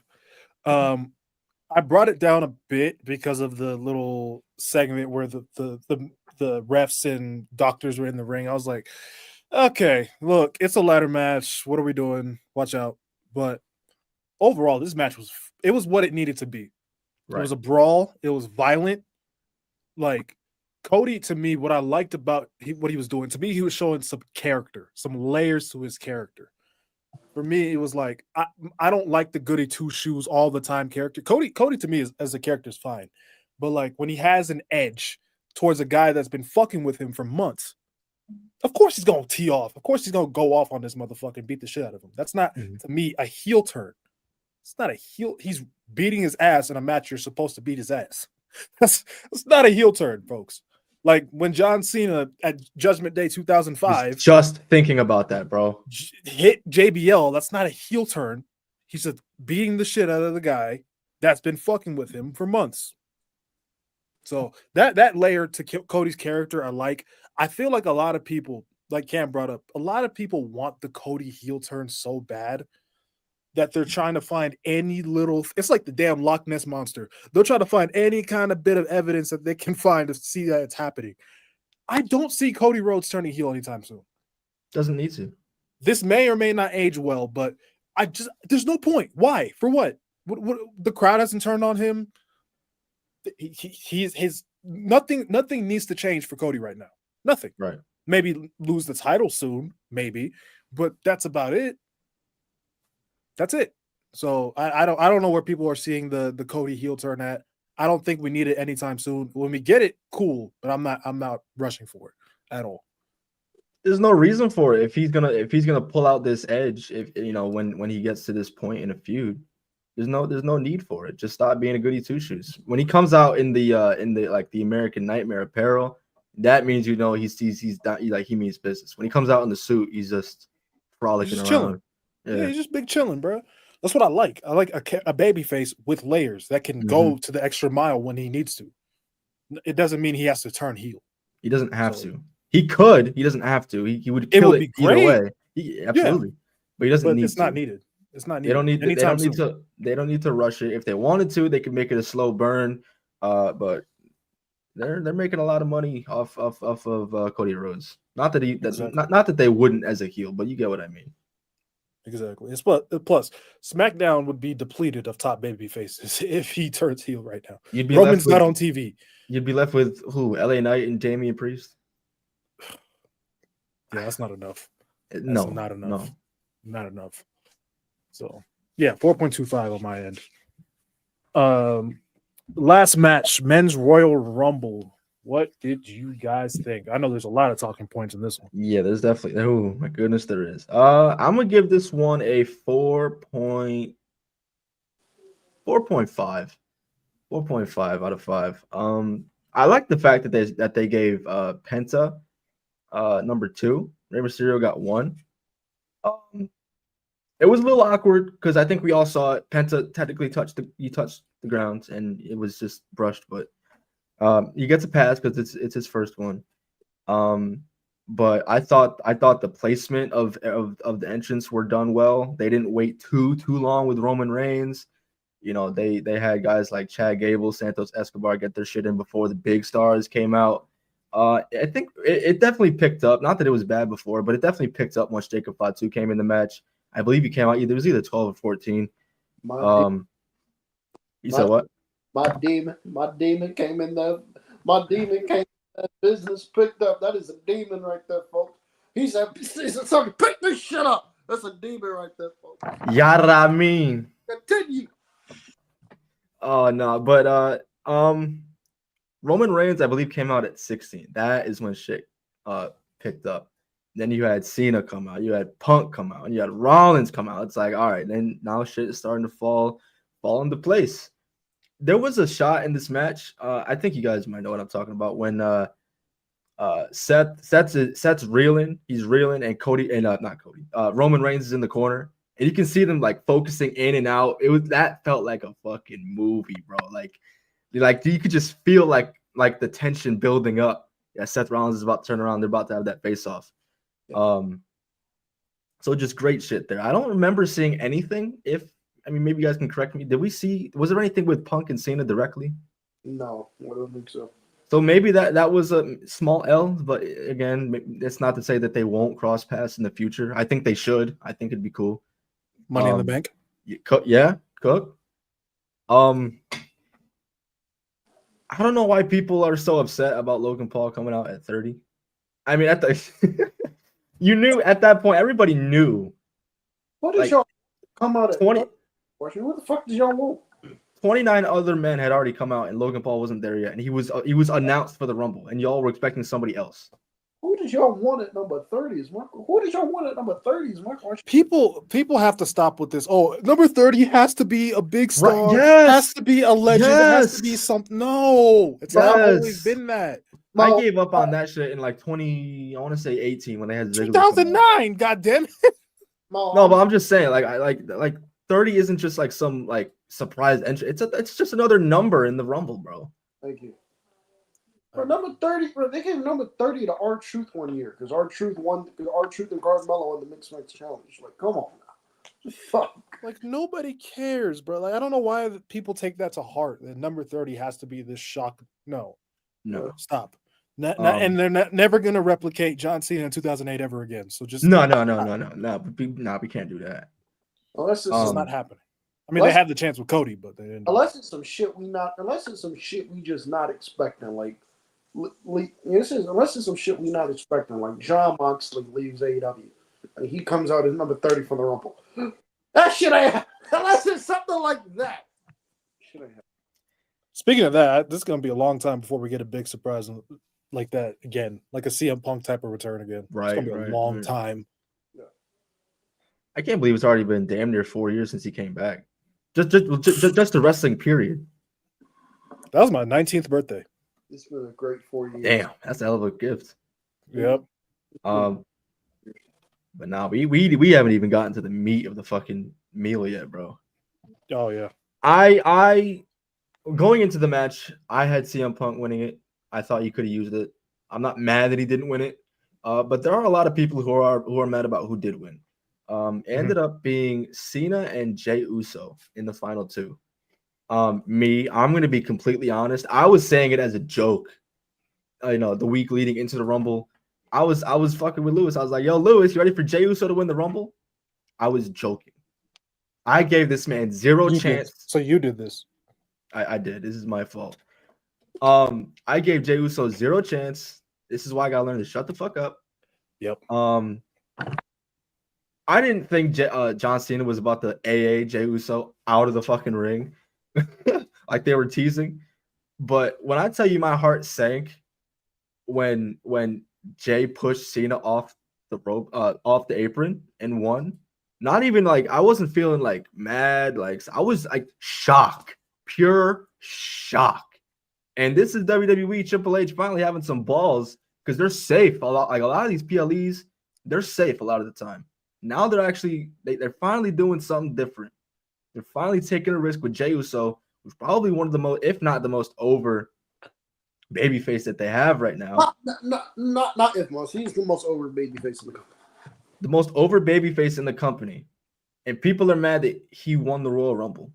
Imagine the moments you're gonna get. I don't know if they're gonna main event. They've been touting it as the Mania main event. If that does get the main event, I won't be mad because the reaction he's gonna get, the people in Vegas doing the yeet and the story with Gunther, it's already set in stone, bro. And for people wanting Jey Uso and Cody Rhodes, please go away. No. Please go find something else to do. But before I go on a if I don't want to keep going on, I don't want to say things for you guys. So I'm gonna give it a 4.5. What you guys think? Go a fucking way. The people that want Jey Uso and Cody, go run in traffic. Go play in traffic. Jeez. Jey Uso and Cody Rhodes go play in traffic. Go play in traffic and go have a ball, please. My God. Oh my God. Gunther and Jake 3 times. I don't care that we've seen it 3 times. I don't care that we've seen it 3 times. There's a story there. I don't give it.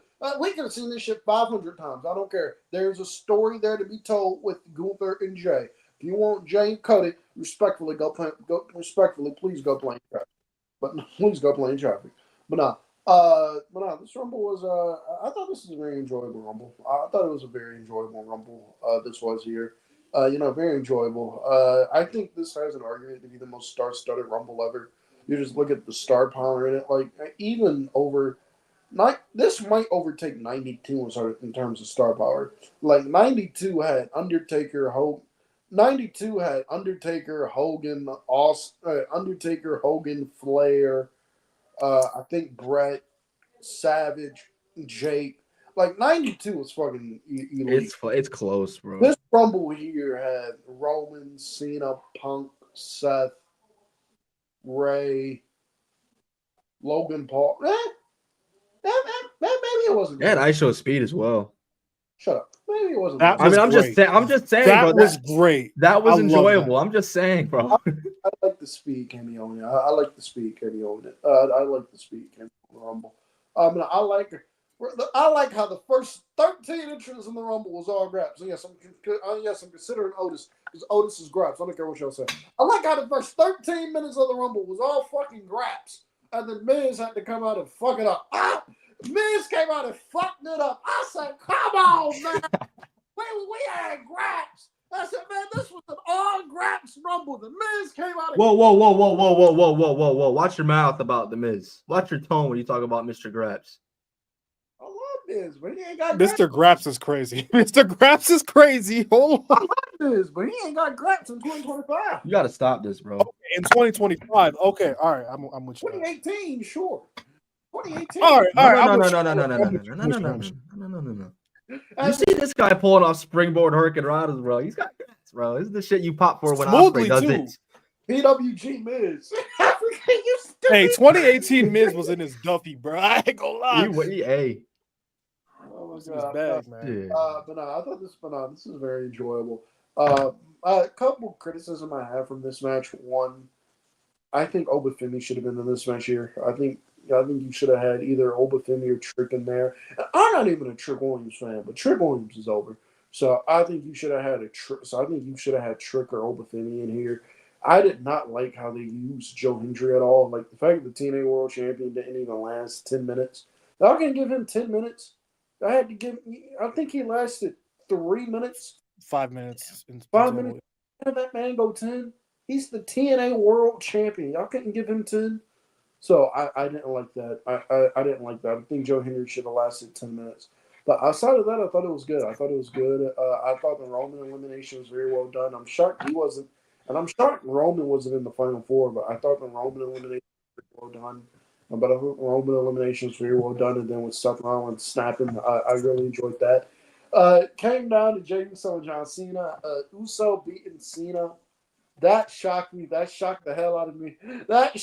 Jey Uso eliminating John Cena. That shocked the hell out of me. I'm not gonna hold you. The sign was for the Omos comment, not Jey Uso. That was a very shocking Rumble win, but I don't hate it. I don't hate Jey Uso winning the Rumble because he is very much over. But I don't know why people try to deny this. Like, yeah, Jey Uso, he's not going. Nobody is going to mistake Jey Uso for a Bret Hart when it comes to in the ring. Nobody's going to mistake Jey Uso for that when it comes to in-ring ability. But Right. It depends who you ask. It seems Lewis feels that way. shut up. But I mean, I'm just saying. I'm just saying.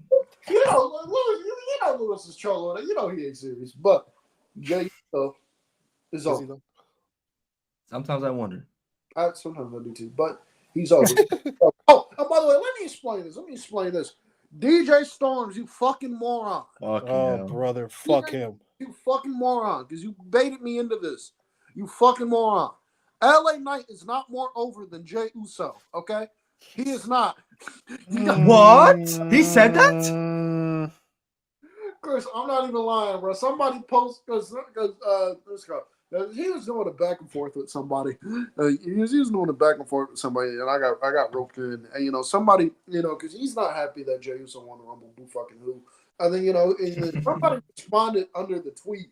WWE had the most over guy win the Rumble. What a crime! And then he was like, he was like, LA Knight didn't win the Rumble, so that would be incorrect. I sit there going, ain't no way in hell you saying that. LA Knight not even more over than Roman Reigns. What are we talking about? Ain't no way. What are we talking about?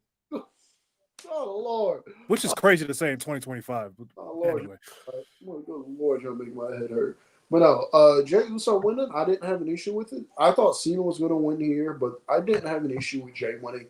Cena didn't eat the Rumble. I look at Jey. I really want to dive into that. I kind of look at because Jay's kind of a guy that needed it. But again, you said you want to get into that mode. Let's dive into it now. Because my issue was this. The Rumble is not, and this was my issue with people that were happy that Jey Uso won it, or that were defending it, going WWE. They made a new star here, this and the third. The Rumble is very rarely given to make a new star. That shit is rare as hell.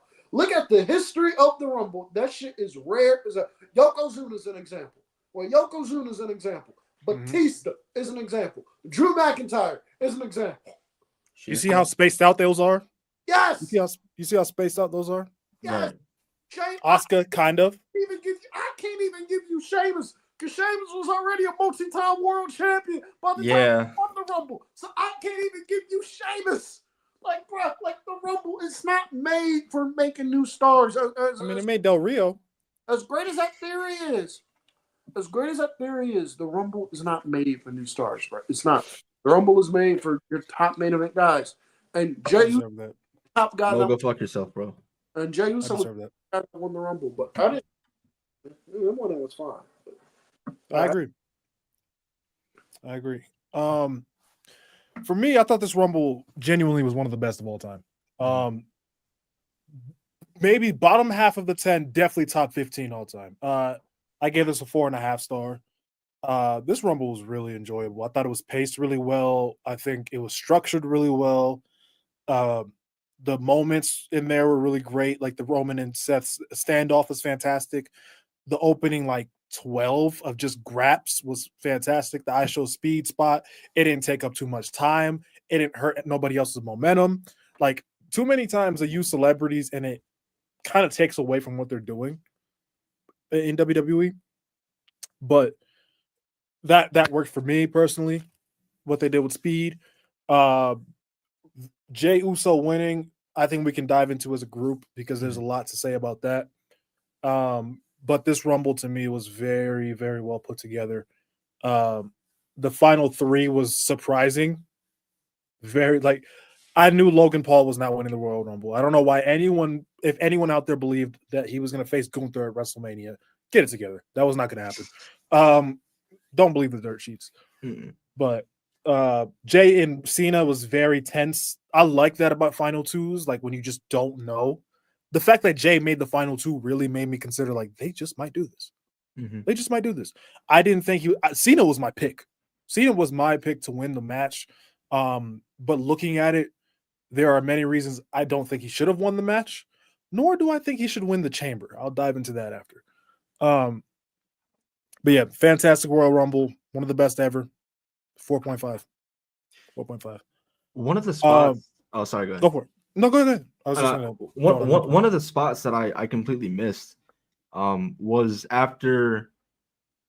Now I know this spot took some people out of it because their favorite left. I didn't really give a fuck. I thought it was kind of cool. The spot where Roman and Seth get taken out by Punk, and then Punk gets taken out by Logan Paul, and this is on the outside now. Seth has just had enough, and I believe it was 2 feet, bro. Stomped the fuck out of Roman Reigns, and there was a meme. Hold on, I'm gonna post it. I'm gonna pull it up. I'll give Seth Rollins some credit, bro, because I remember in a promo he said in the backstage segment, he said, "The next time I see Roman Reigns, I'm stomping his head into the ground," and that's exactly what he did. Mm-hmm. Some people are taking it as a heel turn. I don't quite know if I see it that way yet, because it's like another Cody Rhodes. He's fucking up somebody who's been the bane of his existence for almost 10 years. Then again, let's be honest, Seth ain't justified at all. This is true. Seth is not justified. This is true. Let's keep it book. This is true, but still. We pull it How up about more specifically the last 4 years? I think that's more fair. Nah. I don't know how the hell you did that, but that was awesome. I found it on Twitter. Shout out to the Twitter user. That was hilarious shit. when I saw that. But yeah, I mean, Seth is not justified. So I think maybe it can lead to something where Seth does turn heel. My vision for WrestleMania, now that they've done what they did. Yep. This is what I think they should do. I don't think they will do it. This is what I think they should do. I would do Roman and Seth as a one-on-one, as the main event of night 1. I would do CM Punk and Cody Rhodes as the main event of night 2. What I would do to set that up, Seth and Punk obviously in the chamber. They said Roman Reigns is going to be out for an undisclosed amount of time. In the chamber, they do the Shawn Michaels Undertaker spot with Chris Jericho right there. Mm. You have Seth, because you have Roman cost Seth the match to make CM Punk, Seth's mortal enemy, the one to go on to face Cody at WrestleMania. Just the same way Shawn Michaels set up Chris Jericho to go face Edge at WrestleMania. The parallel is there. I don't hate it. Sets up Seth and Roman perfectly. I don't think we should do a triple threat match that at the end of the day is not for anything. It's just nothing. If it was a random Raw episode, sure, maybe. Shout out to they do not stack shows like that no more. No, they don't. But I mean, I don't think that should be the WrestleMania match. I think it should be 2 separate one-on-ones. Punk and Cody's story is right there. Cena, I'm going to dive into that. I don't think Cena should have a title match at WrestleMania this year, or a title match. I think he should have a singles match that he wins. And people are going to hate me for this. It should be against Logan Paul. Well, there's a story now to it because they were in the final 3 together. I would have because you had Cena eliminate Logan from the Rumble, have Logan eliminate Cena from the Chamber. Right. Same way. I think Logan Paul did the same shit last year too. Who was it? Randy? Somebody, right? Or no. It was Seth a couple years ago. Seth, yes. It was Seth a couple years ago. So hey, that could work. It could work. Could 100% work. Could work. I know people don't want to see Logan Paul versus John Cena for his last WrestleMania, but the thing is, right? I don't think John Cena getting a title match right now after not having any singles wins, after losing for 6-7 years now. It just, to me, I just don't see him. If you put him in the title match, it's hard for me to believe that he could win it. Just because he's John Cena, I don't, and trust me, I adore the guy, but I don't think that could work now. Cena challenging for the world title at SummerSlam, I think could work. Right. I think that you give him some wins under his belt, and then from there you can have him challenge for the world titles. And I think him beating Logan Paul, I think everyone would be happy. I think Logan Paul can give John Cena a decent match because, like him or not, he's very good in the ring. From what I was seeing in the Rumble, maybe you guys saw different. I think Logan Paul was just fine. I mean, not Logan Paul. John Cena was just fine in the ring. He was in there for a while. I think he can have a decent match still. And I think Logan Paul can give him that. Well, to be fair, I don't know how you guys go into it or how do you guys feel about it, but in 2025, I'm not going into a John Cena match expecting. I don't want to sound fucked up. I don't expect a good match out of John Cena. I'm just in it for seeing Cena because it's his last year. I'm with it. I'm not gonna go too crazy on his in-ring work. Yeah, I agree. I'm not there. Yeah, I agree with you there. It's like I agree with you there. It's like Tanahashi. It's like Tanahashi for me. I'll accept the fact that Tanahashi is washed. Tanahashi is who he is at this point. He is who he is at this point. So when a Tanahashi match comes up, I'm not going in there expecting like the Tanahashi of old. I'm just glad to still see Tanahashi wrestle. Like, I'm just glad Tanahashi is there because I'm a fan of the guy. Like that's how I feel about John. That's how I feel about John Cena. Like, I'm not going in there expecting 2007 John Cena. He gonna go in there and give me. I'm not expecting that. It's John Cena. I just watch it for what it is. Exactly. All I know is I hope it's not Cena and Orton.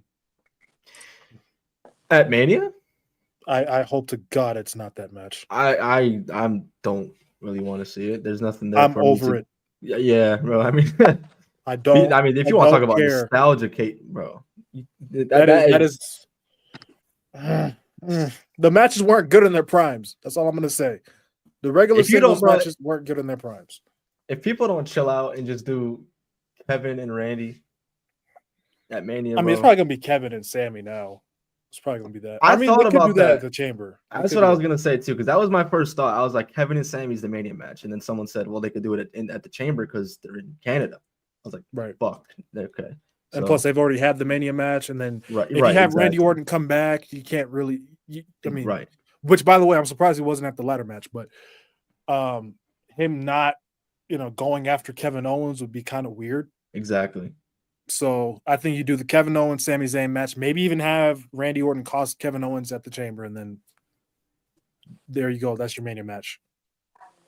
I wonder when they plan on having Orton come back, because we're just about 2.5 months out of Mania.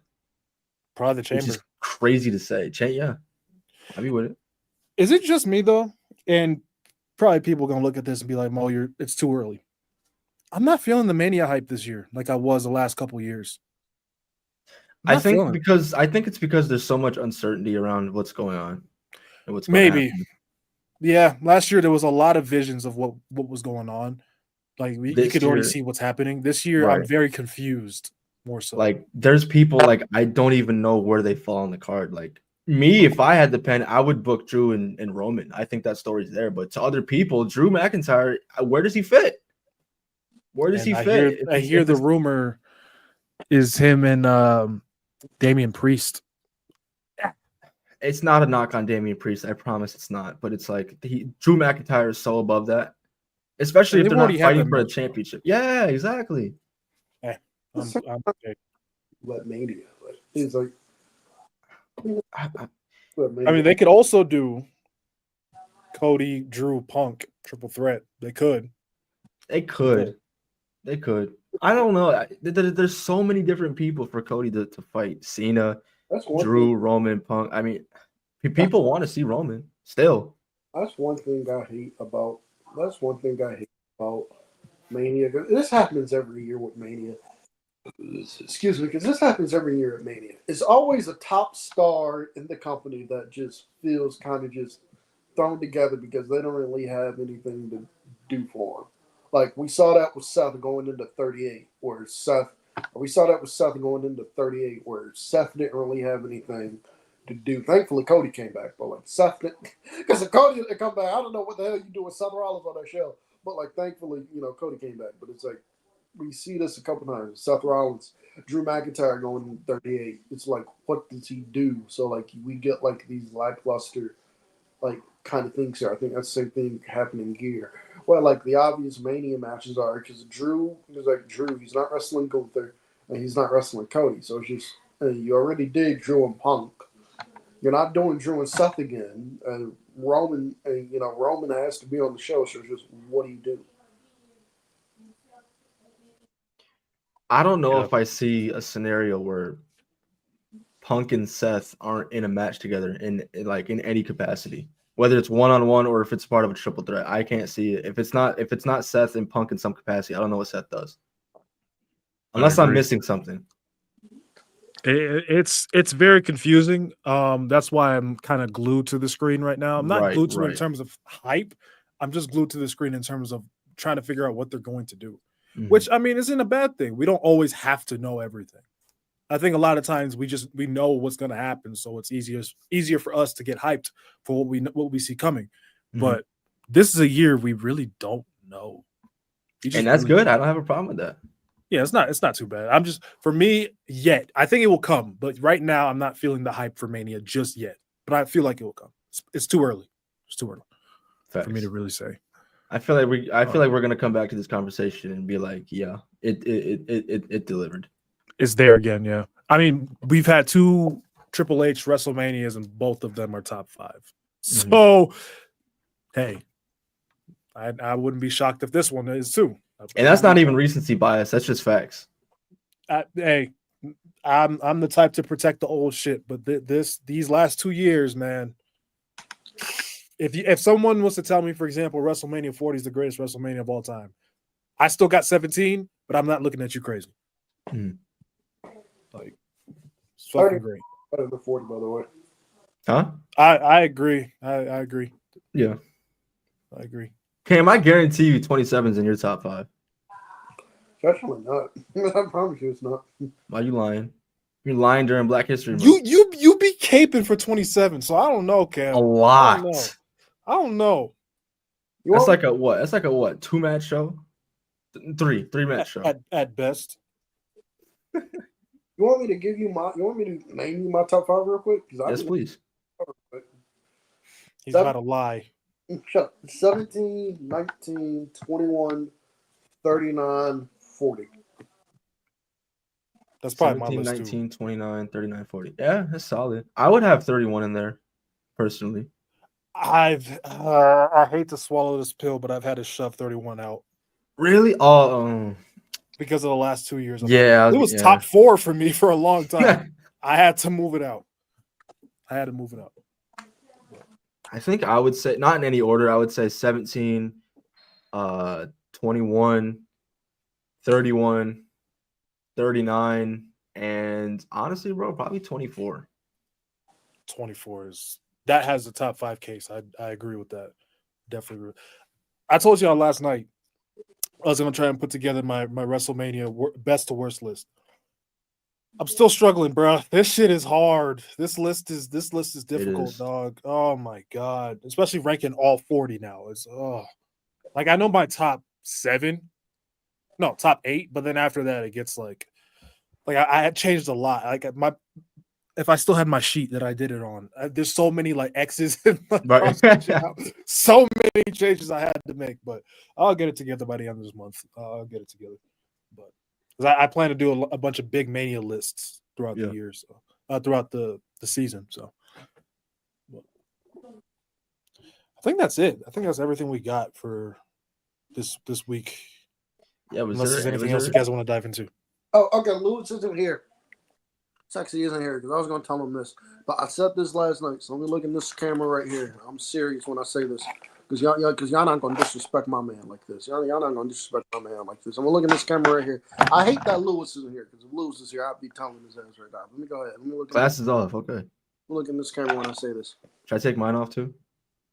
Don't y'all ever in your miserable, pathetic lives compare Moose to that. Compare Powerhouse Hobbs to that bum Moose ever again. Don't do it. There you go. So miserable, pathetic lies. Compare Moose and Powerhouse Hobbs. Powerhouse Hobbs clears. Don't sit there and do that. Moose. That's not his name. Moose in 2025 is crazy. Don't sit there and prop up Moose. It's excuse. I say he over Will Ospreay, and not Will Ospreay. And don't sit there and prop up. He over Big Hobbs. You found a way. I meant Hobbs. I didn't mean Ospreay. He's always thinking about Ospreay. Oh my goodness, bro. The glaze is insane. I legitimately meant Will Hobbs. I didn't mean Will Ospreay. I meant Will Hobbs. We don't ever in y'all miserable, pathetic lives compare Will Hobbs to that bum Moose ever again. Powerhouse Hobbs clears. I don't care what y'all say. Hobbs clears. Don't y'all ever y'all like sit there and compare Moose to Powerhouse Hobbs ever again. Fuck out of here. I was expecting an Ospreay glaze, but I mean, he found a way to sneak it in. Yeah, there's no way around it. I legitimately didn't mean to. I meant Hobbs. Said his name back. I legit did not. You could be talking about the fucking. Better. Anyway, what? Nothing. Okay. That's 64, the Rated M podcast. Khris, Cam, shout out to y'all, man. Shout out to the chat. Shout out to everybody that watches this later. Y'all got anything else for the show? Man, you say shout out to us, bro. Shout out to you, bro, for letting us onto your platform and allowing us to voice our grievances excitement for what we love to do, man. So thank you. Hey, at this point, it's our platform, bro. Y'all be on here more than I do. Trying to grow the brand, bro. Trying to grow the brand, man. Hey, man, we're gonna get there. We're gonna get there. But yeah, follow us on Apple Podcasts, Spotify as well. Follow the podcast page. We got to start posting shorts again. I've been slacking. Facts. We gotta get on that. Yeah, but appreciate y'all. We'll see you on the next one. In the meantime, Bring back bullying. you know the vibes, man. See y'all. Peace.